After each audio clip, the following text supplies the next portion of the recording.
खतेरा road Pratapnagar स्थित गर्भाधान संस्कार केंद्र गर्भाधान संस्कार विषय पर प्रवचन कार्यक्रम आयोजित किया गया। कार्यक्रम में पूज्य कीर्ति किशोरी जी महाराज ने गर्भाधान संस्कार पर प्रवचन दिया। खतेरा रोड प्रतापनगर स्थित गर्भाधान संस्कार केंद्र पर गर्भाधान संस्कार विषय पर प्रवचन कार्यक्रम का आयोजन किया गया। कार्यक्रम में पूज्य कीर्ति किशोरी जी महाराज ने गर्भाधान संस्कार पर प्रवचन दिए। गर्भाधान संस्कार केंद्र पर गर्भाधान संस्कार विषय पर आयोजित कार्यक्रम की संयोजिका सुमन सुराना ने बताया कि यह प्रवचन अलग हटकर है। प्रवचनों के माध्यम से पूज्य कीर्ति किशोरी जी महाराज ने लोगों को गर्भाधान संस्कार के महत्व बताए हैं।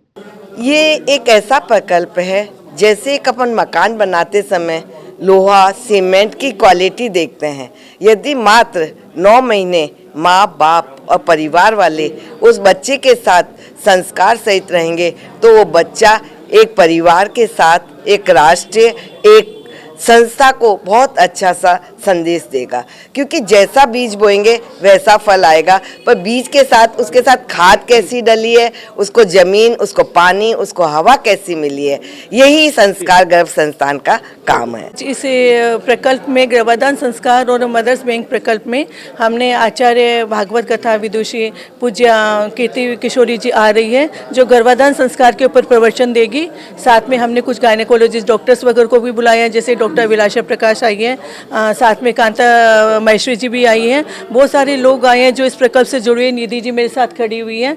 आज हमारा ये प्रकल्प करने का और संस्कार देने का है कि हम चाहते हैं कि इस प्रवचन के माध्यम से ज़्यादा हम माताओं को, मातृ शक्ति को हम जागरूक कर सकें कि गर्भस्थ शिशु के उसके जैसे ही कोई माता कंसीव करती है उसी समय से उनको संस्कार दिए जाएँ, तो जो आने वाला समाज में हम ऐसे व्यक्तित्व का निर्माण कर सकें जो पूरे समाज का अराजकता से और असामाजिक तत्वों से दूर रह सके। जैसे कि अभिमन्यु के टाइम में माता सुभद्रा ने पहले से गर्भस्थ समय से ही उसको संस्कार दे दिए थे कि किस तरह से उसमें चक्र में जाना है। तो हम सिर्फ गर्भस्थ शिशु को हम भरण पोषण ही नहीं देती है माता, वो अपनी वाणी, विचारों से, भावनाओं से उसको संस्कार भी दे सकती है। गर्भाधान संस्कार केंद्र पर गर्भाधान संस्कार विषय पर आयोजित कार्यक्रम में मौजूद शहर की व्याख्यात स्त्री रोग विशेषज्ञ डॉक्टर अभिलाषा अग्रवाल ने गर्भाधान संस्कार केंद्र गर्भवती महिलाओं के लिए चलाए जा रहे सेवा प्रकल्पों को खासा पसंद किया।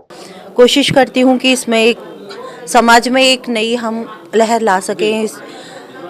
एक तो हमारा यहाँ पर प्रकल्प है कि हम यहाँ पर गर्भाधान संस्कार तो देंगे ही बच्चों में, साथ में एक मदर मिल्क बैंक जो नॉर्दर्न इंडिया में प्रथम होगा वो खोलने का हमारा पूरा प्रयास है और उसके लिए कार्य हम कर ही रहे हैं।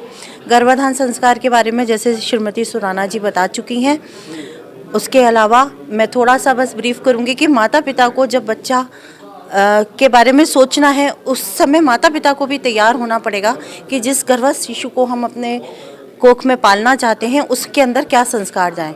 जैसे जीजाबाई ने अब जब शिवाजी को जन्म देने से पहले ये सोच लिया था कि मुझे अपने पुत्र को किस तरीके का बनाना है। आज आपको बहुत गर्व के साथ बताना चाहती हूँ कि इस एसोसिएशन ने जो ये काम शुरू करा है बहुत ही अच्छा है, क्योंकि इस समय जो नई जनरेशन जो आ रही है उसकी रोज़ की समस्याएं, रेप हो रहा है, हत्याकांड हो रहा है, मार रहे हैं, घर वालों को मार रहे हैं, तो ये सब कहाँ से पैदा हुआ है। आप सोचिए, रावण भी एक ऋषि का देवता था, एक ऋषि का बेटा था। अभिमन्यु भी एक अच्छे परिवार में पैदा हुआ, लेकिन एक राक्षस हुआ, एक वीरवान हुआ। और आज आप ये देखिए, भक्त प्रहलाद भी हिरण्यकश्यप के यहाँ पैदा हुआ जो एक राक्षस था। तो ये सब चीज़ें कहाँ से पैदा हुई? ये गर्भ से पैदा हुई। रानी लक्ष्मीबाई का जिस दिन गर्भाधान होना था वो भी उनके ऋषियों ने डिसाइड किया था कि किस दिन गर्भाधान होना चाहिए। तो ये उस दिन से प्रतिक्रिया शुरू होती है, जिस दिन से नारी प्रेग्नेंट ना होती है, प्लानिंग करती है, उस दिन से शुरू हो जाता है। गर्भाधान संस्कार विषय पर आयोजित प्रवचन सभा में शहर भर से प्रबुद्ध जन मौजूद रहे। कार्यक्रम में आए सभी अतिथियों का स्वागत कार्यक्रम सह संयोजक सचिन गोयल ने किया। मून न्यूज के लिए ताराचंद की रिपोर्ट।